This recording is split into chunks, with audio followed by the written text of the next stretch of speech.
à tous, donc, je suis Marine Wenschenbeck, je suis la directrice générale et cofondatrice donc, de l'association Thanks for Nothing, un projet que j'ai créé avec un collectif de femmes en 2017. Pour vous dire un peu d'où je viens, on peut même remonter assez loin à l'eau maternelle, puisque, comme vous avez vu, je suis un peu différente de la photographie.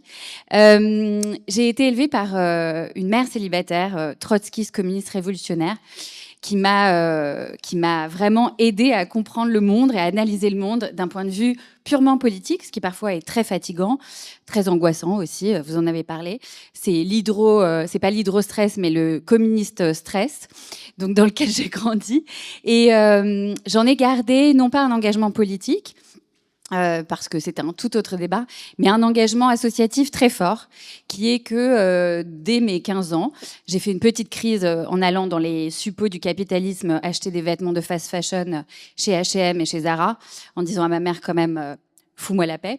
Mais j'ai quand même gardé un engagement associatif fort, et notamment pour l'accompagnement et l'accueil des personnes réfugiées. Et finalement, j'ai fait ça sur mon temps libre, le week-end, le soir, pendant mes vacances, etc. Et puis, j'ai plongé dans le monde de la création contemporaine, une passion à travailler avec les artistes, dans des musées, au Musée d'art contemporain à Chicago, au Centre Pompidou, la FIAC et après la Galerie Chantal Crousel. Et finalement, au bout de presque 15 ans d'activité dans le monde de l'art contemporain, je me suis demandé comment est-ce que je pouvais lier deux passions, et puis surtout un engagement. Donc un engagement social et politique, notamment sur la question de l'accueil des réfugiés, comme je vous disais, et le fait de travailler avec des artistes qui comme vous l'avez dit très justement, aborde le champ social et soulève souvent des questions évidemment éminemment politiques. Et comment est-ce que l'art peut répondre à ça ? Mon point de vue, c'est que l'art, je ne sais pas s'il peut répondre véritablement à ça, mais je pense qu'en tout cas, il permet de se questionner, de voir comment à travers les formes, les choses peuvent nous interroger. L'œuvre de Latifa qui est en face, évidemment, le fait. Et voilà. Et j'ai cherché, en fait, en France, puisque je suis basée à Paris, comment est-ce qu'on pouvait concilier ces deux choses-là. Et je n'ai pas trouvé de structure qui me permettait de concilier l'engagement politique et social avec un engagement artistique. Donc, comme parfois on se lance dans des aventures un peu folles, j'ai décidé de créer Thanks for Nothing. Et donc, je vais essayer de faire court parce que j'aurai plein de choses à dire et comme vous deux, on pourrait parler pendant des heures. Mais donc, Thanks for Nothing, c'est une association donc, qui fait vraiment le lien entre création contemporaine, mobiliser des artistes engagés dans des projets très différents. Ça peut être des expositions, des workshops, des performances, des conférences et des militants de terrain. Là encore, je trouve que c'est important de rappeler la place de l'art, qui n'est pas celle d'action de terrain. On n'est pas des humanitaires de terrain. Moi, j'ai pas passé des années dans des camps de réfugiés. J'ai pas passé des années avec des femmes victimes de violences conjugales. J'ai pas passé des années avec des enfants handicapés qu'il faut accompagner.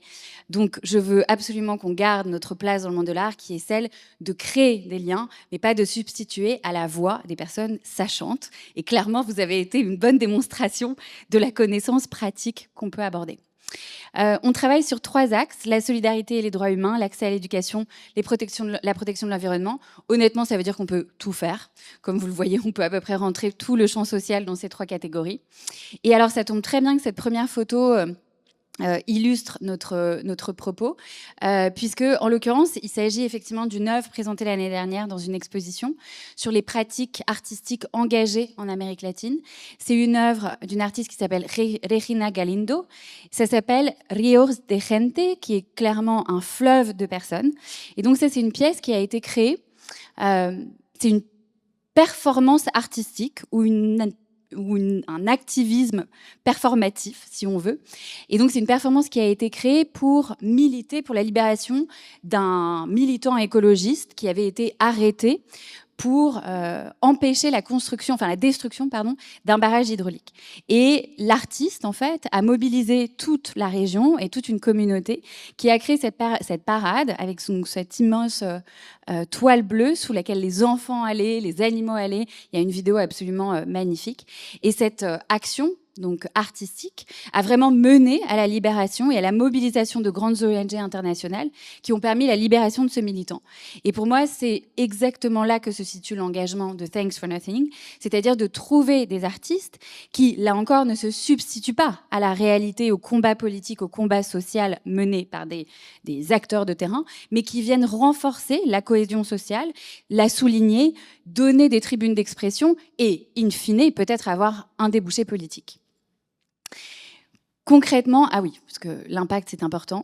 Donc, ça fait 7 ans qu'on existe. On a mobilisé beaucoup de monde, je dois dire. On a eu la chance d'être très bien soutenus, relayés. Donc, on a mobilisé beaucoup de personnes. Moi, le chiffre qui m'importe le plus, c'est surtout le fait qu'on a collecté en 7 ans des moyens financiers importants. Là encore, je le redis, je ne suis pas une militante de terrain, mais je sais comment on peut collecter de l'argent dans le monde de l'art. J'ai été galeriste, j'ai travaillé dans des foires d'art, donc je sais comment vendre des œuvres.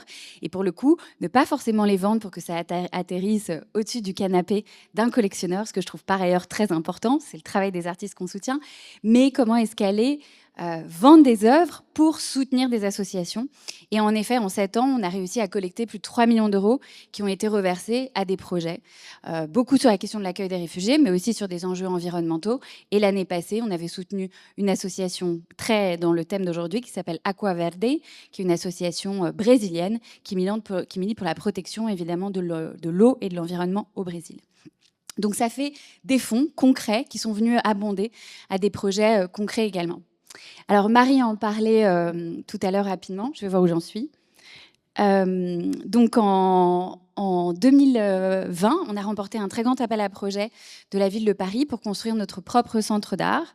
Donc ce sera en 2028 un espace donc de Thanks for Nothing dans Paris, 3500 m², qui permettra d'accueillir des expositions, des ateliers d'artistes, donc des artistes en résidence qui viennent de l'étranger. C'est très important pour moi d'avoir un positionnement international à Paris parce que j'estime qu'il y a pas un manque, mais en tout cas, on peut compléter une programmation internationale sur le thème de l'engagement. Donc des résidences d'artistes, des espaces extérieurs pour créer un parcours d'œuvres dans l'espace public, un café, un restaurant, on espère aussi bon qu'ici. Et donc, ça créera un nouveau lieu dédié à l'art et l'engagement dans Paris. Le point que je voudrais souligner, c'est qu'à un moment donné, quand on milite, et même si on est humble par rapport à l'impact qu'on peut avoir concrètement et la connaissance aussi qu'on a des réalités sociales, c'est qu'il faut changer structurellement les choses.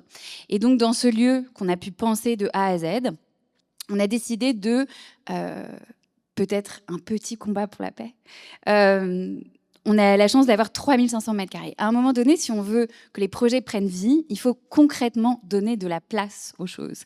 Et c'est une chose d'inviter des associations dans des institutions, de leur dire, écoutez, le mardi, vous pouvez venir faire des visites guidées, on accueille des enfants de milieux défavorisés, etc.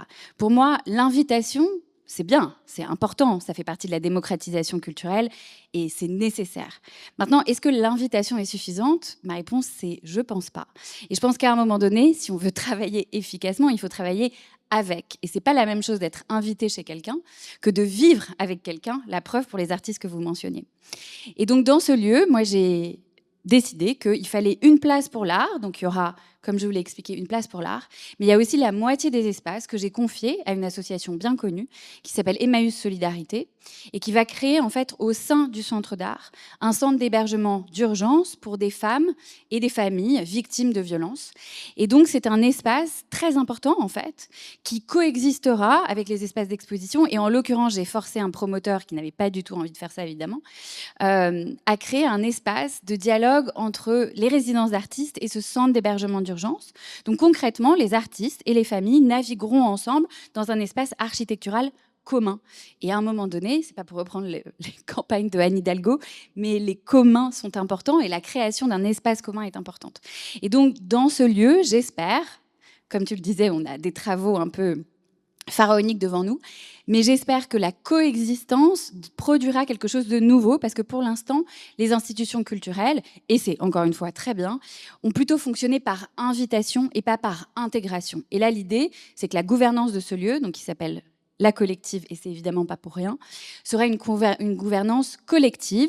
Donc la voix des professionnels du monde de l'art que je représente et des artistes que j'inviterai coexistera et sera faite en dialogue avec Emmaüs Solidarité, les associations qui seront chez elles. Et c'est pas la même chose, encore une fois, d'être chez soi et de construire ce programme artistique plutôt que d'être invité. Je pense que j'ai fait 10 minutes. Oui ? Oui, très bien.